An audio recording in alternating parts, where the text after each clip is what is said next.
napapag-usapan recently yung mga alternative supplier countries katulad po ng Russia, no?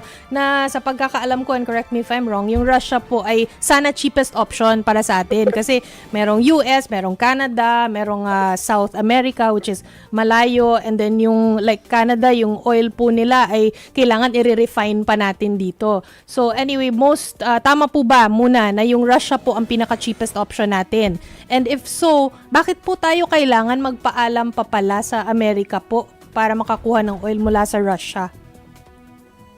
Yung Russian oil po, cheaper din siya, pero hindi naman siya cheapest kasi iba-iba rin yung presyo.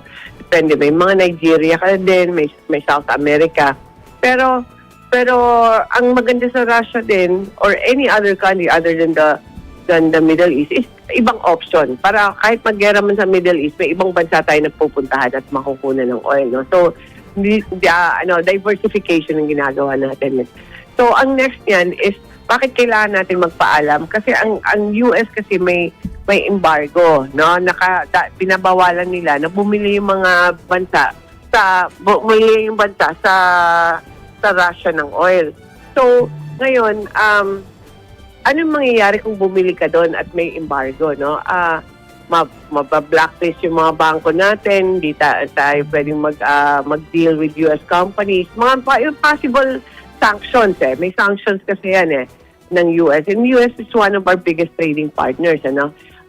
So, there might be consequences sa banking system natin, sa ating industry, sa ating diplomatic ties also. So, it's just prudent, no? Mas safe lang na ipaalam i-inform yung US na now we'll be buying Russian oil. So, nung first naman, nung hiningi ito, bigay naman kaagad sila. And this one, I'm hoping, no? I think positive naman yung Department of Foreign Affairs na makukuha din natin yung next window. Yes, it seems unfair, no?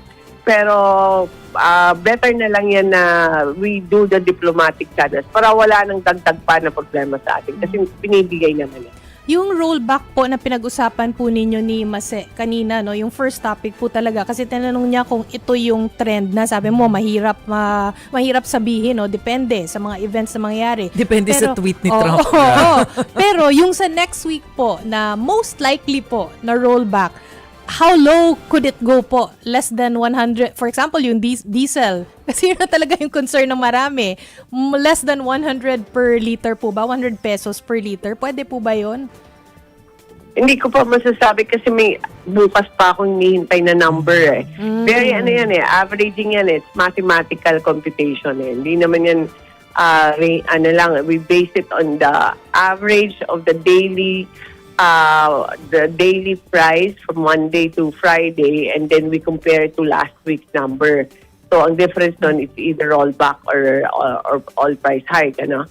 So I can't assure you pa kung ano talaga yung ang number, but ang mas certain lang ako na merong rollback, hindi siya price hike. Secretary Garin, kagabi binalita. One day na lang, hintayin nyo na lang. Excited kami sa rollback. Sige. Magmo-monitor kami dyan, Secretary Garin. Ano? Pero itong news ito, binalita namin ito kagabi. Yung pledge na ginawa ng Japan na 10 billion para tulungan yung mga Asian countries pagdating sa oil crisis. Meron na bang karagdagang impormasyon kung paano tayo magbe-benepisyo dito bilang parte ng region na kanilang bibigyan ng aid na ito? Wala pa akong details on what will be the programs under that, kung ano yung mga agreement. No? Pero pagkakaintindi ko, nung umattend ako ng meeting with Japan and the rest of the Asian countries with the President, yung parang pag-build din ng reserves for all the countries and parang regional reserves that in case there's a country that really needs oil supply, then they can be prioritized for that oil reserve. So, baka yun yung isa sa mga program yun. Yung parang imbis na meron tayong national oil reserve, meron din tayong regional oil reserve na meron tayong mga tangke na magtatago just to use in case of emergency. Ito po yung nabanggit ni Presidente kahapon sa conference, Secretary, na parang mag-stockpile for the region.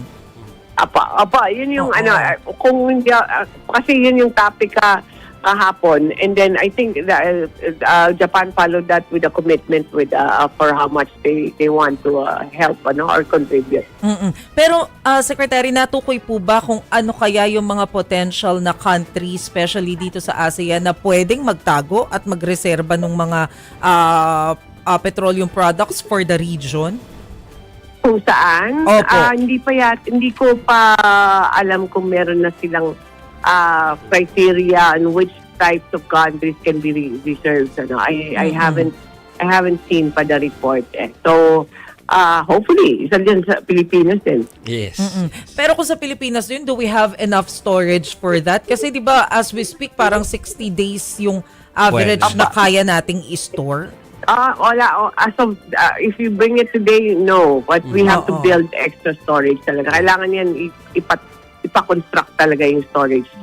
For Are you. we looking into that, Sec? Would you recommend that na Pag-aralan gagawa ng storage pa? And how long po will it take?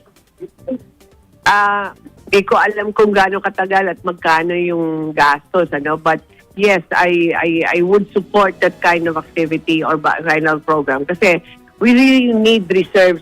Kailangan yung national or yung gobyerno mismo merong reserves na tinatago just in case of, yung parang alam mo yun, yung parang in case of rainy days may tinatago kang pera. Parang Yeah. ganun din yun Dapat in times of conflict or war, we have to have our own na tinatago na oil.